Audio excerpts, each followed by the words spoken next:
Really great horrors stick inside your head. They linger, make you reflect, and wonder, what if? Remember the bent-neck lady in The Haunting of the Hill House? Or the chilling echoes of the Overlook Hotel in Dr. Sleep? And how could we forget the mind-bending mirror in Oculus? This is the genius of Mike Flanagan, the mind behind these unforgettable tales. How does he craft these moments that stay with us and create hit after hit? Oculus was Flanagan's breakthrough, a film that captivated the horror community with its psychological depth and innovative narrative. The story centers around a seemingly ordinary mirror that holds a sinister power, warping the perception of anyone who looks into it. But what was it about this mirror that made us question reality itself? Flanagan masterfully blurs the line between what is real and what is illusion. He weaves a complex narrative that alternates between past and present, creating a disorienting experience for the audience. As we follow the protagonist's struggle to uncover the truth, we're pulled into a psychological labyrinth where time and memory become fluid. What makes Oculus extra scary is its exploration of the fear of losing control over one's own mind. The mirror doesn't just haunt, it manipulates reality, causing characters to doubt their own senses and memories. This taps into a primal fear, the idea that we can't trust our own perceptions. The horror isn't just about an external monster, it's about the terror of being betrayed by your own mind. Flanagan's unique approach to horror, focusing on the mind rather than just the monster, set him apart. Instead of relying on jump scares, he dives into the character's psyche, exploring themes of trauma, guilt, and the unreliability of memory. This psychological depth, combined with the innovative narrative structure, makes Oculus a haunting experience that lingers long after the credits roll. The real terror comes from the realization that the most horrifying battles are the ones fought within ourselves. Transitioning from the mind-bending horrors of Oculus, Flanagan faced an even greater challenge with his next major project, adapting Stephen King's Dr. Sleep. Balancing Kubrick's classic The Shining with King's sequel required finesse. How did Flanagan navigate this daunting task? Flanagan approached Dr. Sleep with a deep respect for both Kubrick's iconic film and King's original vision. He managed to bridge the gap between the two by retaining the eerie, unsettling atmosphere of the Overlook Hotel while delving into the psychological horror that defines King's work. By focusing on the characters' internal struggles and the lingering trauma from the events of The Shining, Flanagan created a film that stands tall in the shadow of its predecessor. What makes Dr. Sleep particularly compelling is how Flanagan uses the theme of recovery to deepen the horror elements. Danny Torrance's battle with alcoholism mirrors his father's struggle, adding layers of intergenerational trauma. The horror isn't just in the ghosts that haunt him, but in the fear that he might become the monster he once feared.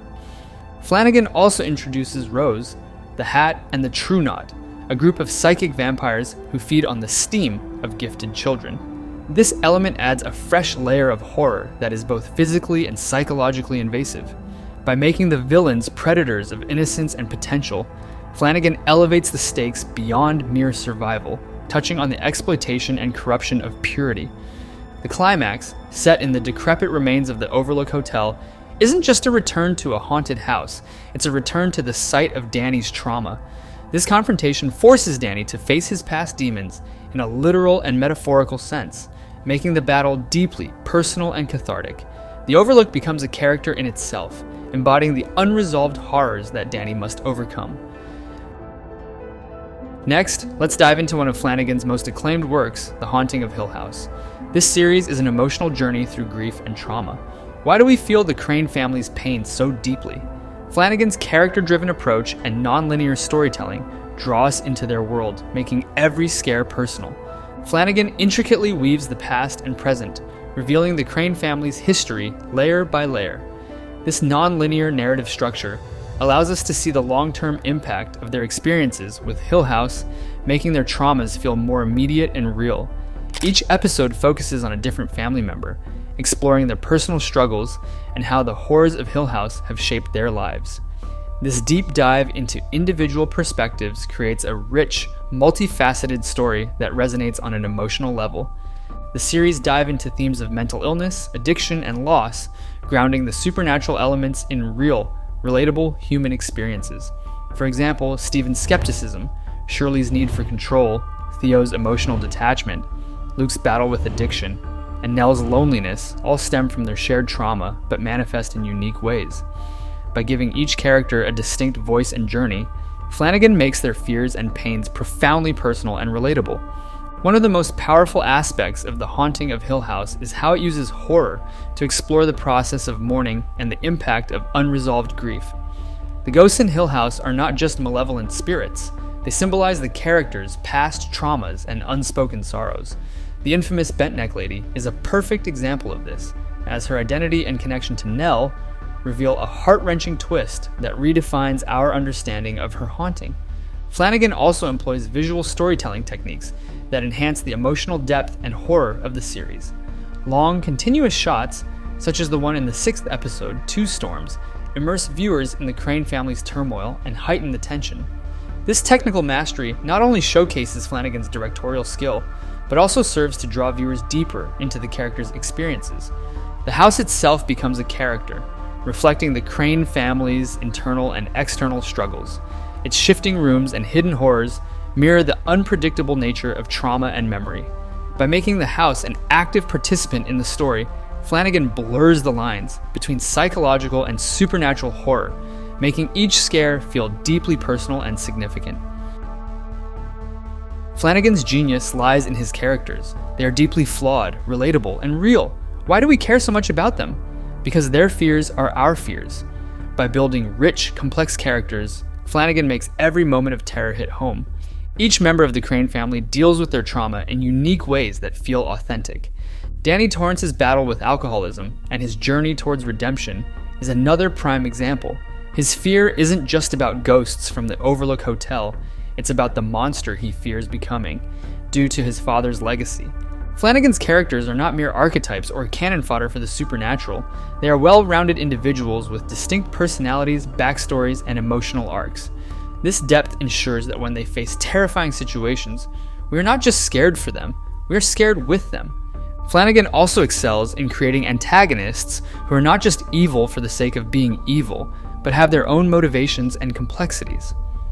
Rose the Hat in Dr. Sleep is a chilling villain, not just because of her actions, but because of her charisma and twisted sense of purpose.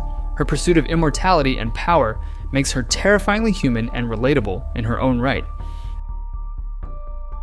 By grounding his horror in the human experience, Flanagan makes his stories not only frightening, but also profoundly moving.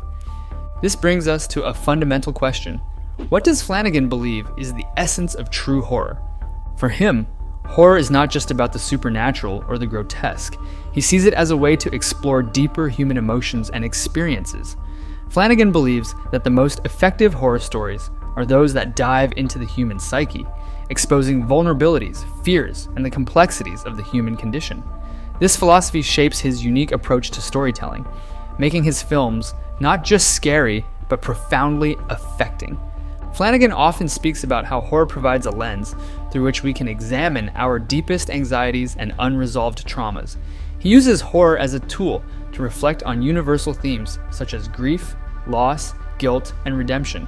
By doing so, he ensures that the terror in his stories is not only external, but also internal, resonating with audiences on a psychological and emotional level. Flanagan's horror often carries a sense of hope and redemption. He believes in the resilience of the human spirit and the possibility of overcoming one's demons. This theme is evident in The Haunting of Hill House, where the characters, despite their profound losses, find ways to confront their fears and seek closure. The series ends on a note of bittersweet hope, reflecting Flanagan's belief that even in the darkest of stories, there is room for healing and redemption.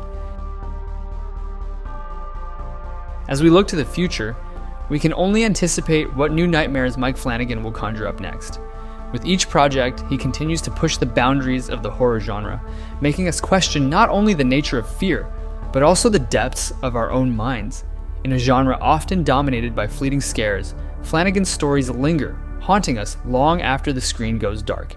And that's why Flanagan's stories stay with us, because they are not just about what goes bump in the night, but about the echoes of our deepest fears and the ghosts of our pasts. His unique blend of fear and empathy ensures that we don't just watch his films, we experience them. If you liked this video, Please let us know by clicking like, commenting, or subscribing.